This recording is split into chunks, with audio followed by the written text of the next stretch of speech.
প্রিয় শিক্ষার্থীবৃন্দ, আসসালামু আলাইকুম। আজকের ক্লাসে সবাইকে স্বাগতম।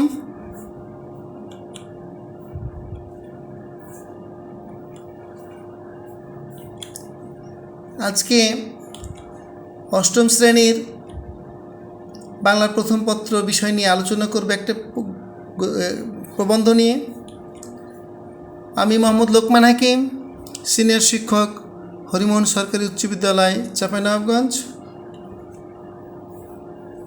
প্রিয় শিক্ষার্থীরা, তোমরা ছবি দেখে বলার চেষ্টা করো। ছবিগুলো দেখো। এগুলো কি নামে পরিচিত? উত্তর তোমাদের সঠিক হয়েছে, আমাদের লোকশিল্প। প্রিয় শিক্ষার্থীবৃন্দ, আমরা আজকে আমাদের লোকশিল্প নামক প্রবন্ধটি আলোচনা করব। লিখেছেন কামরুল হাসান। আজকে এই পাঠ শেষে শিক্ষার্থীরা যে সমস্ত শিখন ফল অর্জন করবে: 1. লেখক সম্পর্কে লিখতে ও পড়তে পারবে। 2.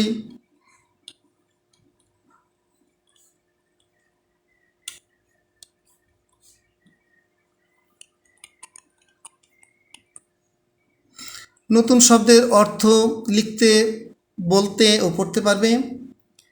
আমার লোকশিল্পের কারিগরি বিদ্যা ও শিল্পী মনের ধারণা লাভ করবে। 4. ঢাকাই মসলিনের দুনিয়াজোড়া খ্যাতির কারণ সম্পর্কে ধারণা লাভ করবে। লেখক পরিচিতি: কামরুল হাসান। তার জন্ম 1921 সালের 2 ডিসেম্বর কলকাতায়। তিনি ঢাকা আর্ট কলেজে স্নাতক ডিগ্রি অর্জন করেন। কলকাতা আর্ট কলেজে পেশা ছিল ঢাকা চারু ও কারুকলা ইনস্টিটিউটের অধ্যাপনা। তিনি বাংলাদেশের শিল্প আন্দোলন ও আমার কথা প্রবন্ধ গ্রন্থ লিখেছেন। এই মনীষী 1988 সালের 2 ফেব্রুয়ারি পরলোক গমন করেন। প্রিয় শিক্ষার্থীরা, আমরা লেখক সম্পর্কে একটা কাজ করে নিই। কামরুল হাসানের পেশা কী ছিল? ধন্যবাদ। প্রিয় শিক্ষার্থীরা, তোমরা ভিডিওটি একটু স্টপ রেখে একটু সরব আদর্শ পাঠ দিচ্ছি, তোমরা সরব পাঠ করবে। কিছুক্ষণ সরব পাঠটা সরবে পড়ে নাও।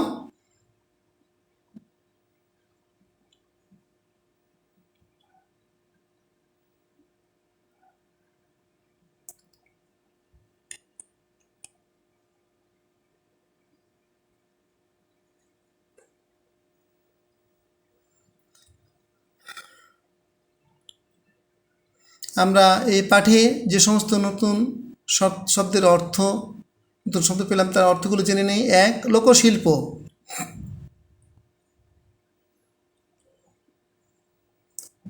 দেশি জিনিস দিয়ে মানুষের হাতে তৈরি শিল্প সম্মত দ্রব্য। 2. টোপর, দেখতে পাচ্ছ ছবিতে। হিন্দু সম্প্রদায়ের বিয়ের সময় বরের মুকুট যে যা পরে। 3. মণিপুরি, ছবিতে দেখতে পাচ্ছ ভারতের একটি জায়গা, মণিপুর সম্পর্কিত, মণিপুরের তৈরি পণ্য বিক্রি করা যায় এমন জিনিস। কাজ 2. অর্থসহ বাক্য তৈরি করো। 1. নিবিড়। 2. অমূল্য।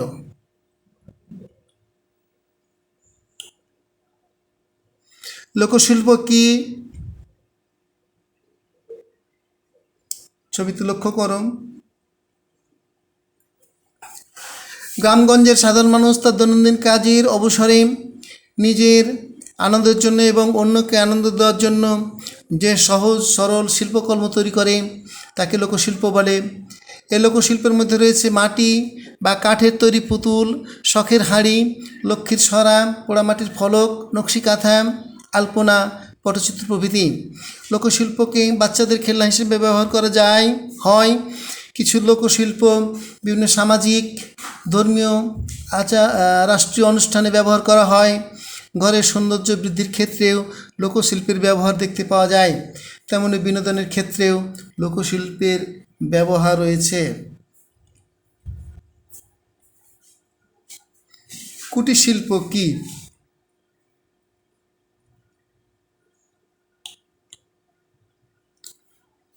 যখন কোনো পণ্য ক্ষুদ্র পরিসরে বাড়িঘরে অল্প পরিমাণে তৈরি করা হয় তখন তাকে কুটির শিল্প বলে। বাংলাদেশের বিভিন্ন ধরনের কুটির শিল্প রয়েছে, যেমন তাঁত শিল্প, মৃৎশিল্প, রেশম শিল্প, বাঁশ, বেত, কাঠ শিল্প।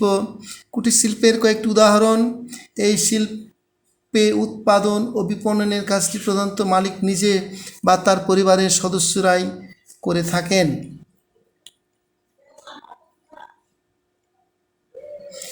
আমাদের লোকশিল্পে রয়েছে কুটির শিল্প, তাঁত শিল্প,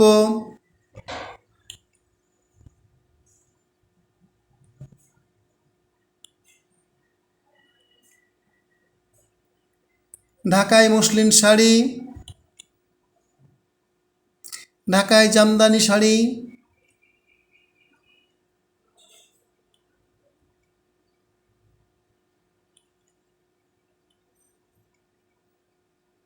খাদি কাপড়, নকশি কাঁথা,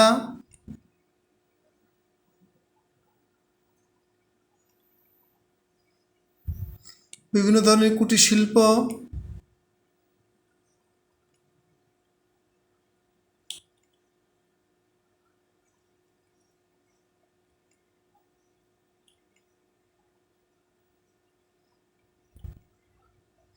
বেত শিল্প, কাঠ শিল্প, বাঁশ শিল্প, মৃৎশিল্প, তাঁত শিল্প, পাট শিল্প।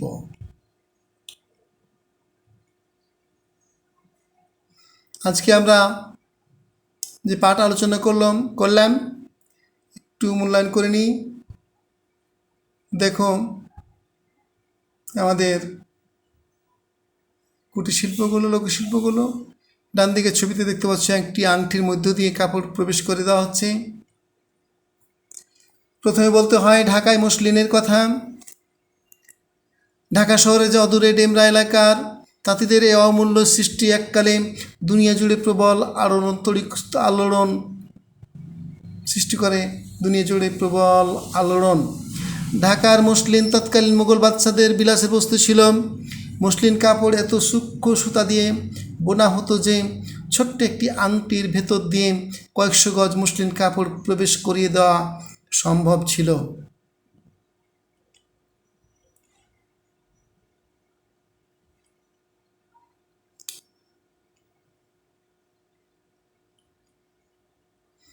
পাঠ বিশ্লেষণ: শুধু কারিগরি দক্ষতাই নয়, এ ধরনের কাপড় বুনবার জন্য শিল্পী মন থাকাও প্রয়োজন। আজ সেই মসলিন নেই, তো মসলিন শাড়ি যারা বুনতো তাদের বংশধররা যুগ যুগ ধরে এই শিল্পধারা বহন করে আসছে বলে জামদানি শাড়ি আমরা আজও দেখতে পাই।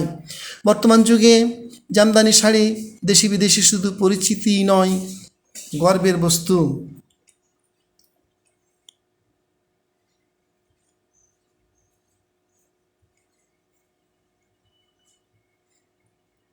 কুমিল্লা, নোয়াখালী ও চট্টগ্রামে প্রস্তুত খাদি বা খদ্দরের সমাদর শুধু গ্রাম জীবনেই নয়, শহরের আধুনিক সমাজেই যথেষ্ট রয়েছে। খাদি কাপড়ের বিশেষত্ব হচ্ছে এর সবটাই হাতে প্রস্তুত। তুলা থেকে হাতে সুতা কাটা হয়। গ্রামবাসীরা অবসরে সুতা কাটে, এদের বলা হয় কাটুনি। গ্রামের বাড়ির আশেপাশে তুলার গাছ লাগানোর রীতি আছে। সেই গাছের তুলা দিয়ে সুতা কাটা ও হস্তচালিত তাঁতে সব সুতায় যে কাপড় প্রস্তুত করা হয় সেই কাপড়ই খাদি বা প্রকৃত খদ্দর। প্রিয় শিক্ষার্থীরা, কুটির শিল্পের গুরুত্ব অনেক। নিম্নে তার বিশ্লেষণ করা হলো। 1. আমাদের নিত্য ব্যবহার্য অধিকাংশ জিনিসই কুটির শিল্পের উপর নির্ভরশীল। 2. শিল্পগুণ বিচারে এ ধরনের শিল্পকে কুটির শিল্পের মধ্যে গণ্য করা যেতে পারে। 3. কুটির শিল্প বৈদেশিক মুদ্রা অর্জনের সরকার রাজস্ব বৃদ্ধি পায়। 4. তাঁতিদের অমূল্য সৃষ্টি টাঙ্গাইলের জামদানি শাড়ি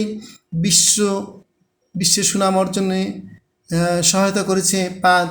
শুধু জামদানি শাড়ি নয়, নকশি কাঁথা দেশ বিদেশ এই শিল্প সুনাম অর্জন করতে সহায়তা করেছে। কুটির শিল্প বাংলাদেশের সর্বস্তরের মানুষের জীবন জীবিকা ও চাহিদার সাথে মিশে আছে, তাই এই শিল্পের গুরুত্ব অনেক।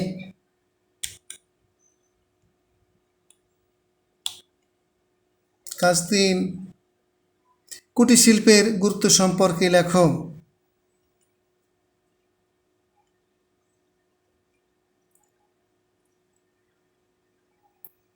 প্রিয় শিক্ষার্থীরা, বলো তো দেখি। 1. খাদি কাপড়ের অপর নাম কি? ধন্যবাদ, খদ্দর। 2. মুঘল বাদশাদের বিলাসের বস্তু কোনটি ছিল? মসলিন, থ্যাংক ইউ। 3. কামরুল হাসান কোথায় অধ্যাপনা করেছিলেন? ঢাকা আর্ট ইনস্টিটিউটে। 4. অপ্রতুল শব্দের অর্থ কি? যথেষ্ট নয়।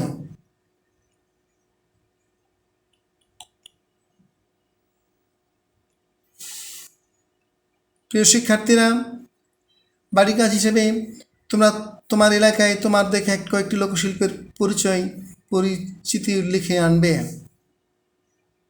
প্রিয় শিক্ষার্থী, তোমাদের সকলকে ধন্যবাদ। ভালো থাকো। এই করোনা পরিস্থিতিতে বাইরে তেমন যাতায়াত করবে না, স্বাস্থ্যবিধি মেনে চলবে। আল্লাহ হাফেজ।